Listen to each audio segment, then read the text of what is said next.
doy gracias a ustedes porque Dios les tocó el corazón. That is a National City resident thanking the City Council for passing a rent control ordinance for mobile home parks. Officials gave the final approval last night. The new ordinance will prohibit property owners from increasing rent by more than 5% annually. It will go into effect in January. Meantime, in the city of San Diego, more help could be on the way for renters facing eviction. Thanks for being here at 6 a.m. I'm Eric Connert. And I'm Netta Irampur. And yes, this morning we're getting a look at a proposal for tenant protections. CBS 8's Dana Marie McNichol in studio to explain how officials want to keep people in their homes with rent costing so much. Well, we know that the City Council President Elo Rivera says this new framework of rent protections won't just be helpful for renters, but also the landlords. Take a listen. We heard stories from folks who are trying desperately to stay in their homes. They're paying their rent, they're following the rules, but nonetheless, they are finding themselves in situations where they do not know if they will have a roof over their head next month. Now, they say the ordinance will bring city rules in line with the Tenant Protection Act of 2019, which includes helping mediate issues that could lead to evictions, helping in relocation, and rent waivers. The proposed ordinance would also develop new resources to find rental housing more easily and even create new partnerships with nonprofits. San Diego Mayor Todd Gloria, as well as Elo Rivera, say they also want to give seniors with disabilities and people in general more time to find new housing when facing a no-fault eviction, and more time for renters overall to fix violations that could end in eviction. Now, the city says renters, landlords, and tenant advocates all came together to have input on this framework stemming from a tenant protection workshop that happened on October 31st. So we're really seeing the reflection and the results from that meeting. Wrong way, turn back. Wrong way, turn back. Well, this morning, a year-long pilot program is underway for a new wrong-way driver sensor system. This is on the Sunset Cliffs Boulevard off-ramp for the westbound 8. That portion of the freeway reopened about an hour ago after Caltrans tested the system overnight. Pavement markers, LED lights, and an audible warning have all been installed in hopes of saving lives. Anytime we're seeing areas of a high capacity of bars and people drinking and then potentially driving, yes, it's going to make a huge impact and at the end of the day save lives. Caltrans hopes to set up 70 of these sensors across the region. The people have spoken.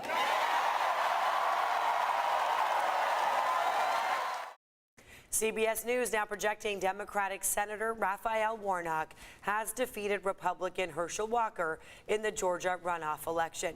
Walker has conceded the victory gives Democrats a 51-49 majority in the Senate for the next Congress. That is one seat more than they currently hold. And now today, the nation is remembering the 2,400 Americans killed in the attack on Pearl Harbor. Here we are 81 years later, and a sailor killed in the attack will finally be laid to rest today. CBS 8's Chris Groh live with that story, plus a ceremony that's going to be happening right there at the USS Midway. Chris? Yeah, and that'll get started in just a matter of hours. The countdown is on now, remembering the lives lost on December 7th, 1941. Now, we are going to see a wreath-laying ceremony. There will also be a missing man flyover, as well as the traditional two-bell ceremony. But while that commemoration will be going on, there will also be another special sort of commemoration, a burial, if you will, for a sailor who has just now earned the honor of being buried at the Fort Rosecrans Cemetery. That being Daniel Fletcher Harris, a chief fire controlman of the USS Oklahoma. This is 81 years after his death. Harris was killed, like with hundreds others, during the Pearl Harbor attack. However, his, as well as countless others, remains were never accounted for. That is until the USS Oklahoma project came along. The Department of Defense run project uses DNA from surviving family members to identify loved ones killed in the attack. Now, Harris was ID'd in 2019, but he's finally being buried today.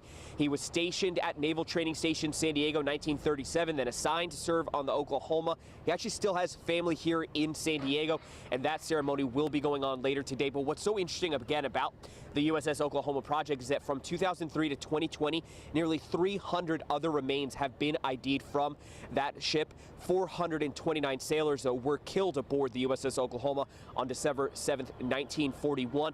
As for today's ceremony on the USS Midway, that'll be happening at 9 a.m. Of course, we'll be covering that as well, too. But being San Diego, this big military town with so much history, there's so much to remember, so much to honor here on today, December 7th, now 2022. Eric and Netta.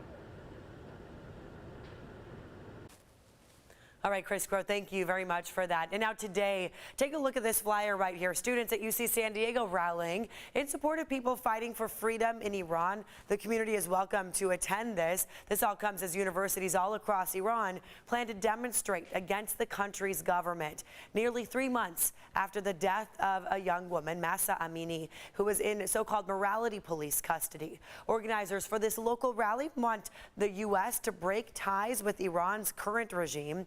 Today's rally being held in front of UC San Diego's Geisel Library. It will start at 1 p.m.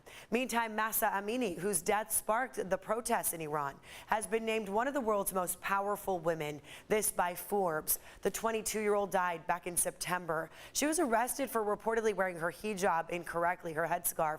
Well, the magazine now says she died unaware of her impact on the world. A women's rights activist says Amini is now a global symbol for freedom. Finally, a breath of fresh air in Barrio Logan. This morning, an odor reduction system is finally installed after neighbors complained about a smell making them sick for years. People living in a senior apartment complex across the street from New Leaf Biofuel complained about headaches and breathing issues. Well, the CEO of New Leaf tells us they just got the final piece of equipment for the odor reduction system, but some people are still worried that the smell may come back. Probably it's just going to be for a few days, and then like it was before. The Environmental Health Coalition will be monitoring to make sure the odor does not come back. All right, at 6:07 here in the morning, ooh, some clouds are hanging with us. Yeah, it really is dependent on where you are. Coastal communities running into quite a bit of that cloud cover to kick off your Wednesday morning. Good morning to you. We are seeing a repeat of your Tuesday morning and your Monday morning, which involved a few scattered showers along the coastline, mainly a misting to a drizzle. In some spots, a few hundredths of an inch. And then as we get toward this afternoon, we'll finally hit a stretch of dry weather that'll last all the way through the upcoming weekend, through Saturday. Then Sunday, we have more widespread precipitation on the way. Here is a live look outside from San Miguel. Sunrise is at 6:38, but we're already starting to see a lot of that light come through. This is kind of the twilight ahead of the sunrise. 4:42 p.m. is the sunset time, and your forecast shows temperatures are still going to stay cooler than normal. This is a change that has been going on for the last several days, and it will last at least for the next week or so, where we see no change in the forecast that shows cooler than average high temperatures. That's even with more sunshine on the way for your inland valleys. Coastline will even see partial sunshine, very similar to what we've seen pretty much every afternoon for the past 3 days. Coastal showers are what we're encountering right now just on the water.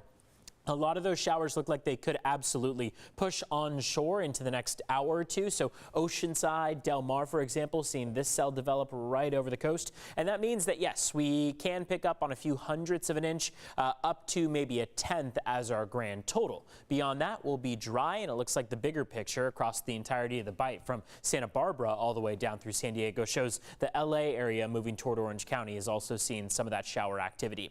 Over the next couple days, we stay dry. So once this afternoon comes about and those showers come to a halt, we'll be dry for Thursday morning, for Friday morning, for Saturday morning, and then Sunday we're watching for cooler temperatures and more widespread precipitation. This could be a little bit more impactful than what we've been seeing over the last couple days, but it's still relatively far out, so we're keeping track of it, but can't give you the entire specificity of what's going to be happening. How much rain, for example, can't be determined quite yet because those models are constantly changing. Let's take a look at how traffic is shaping up to start off your Wednesday.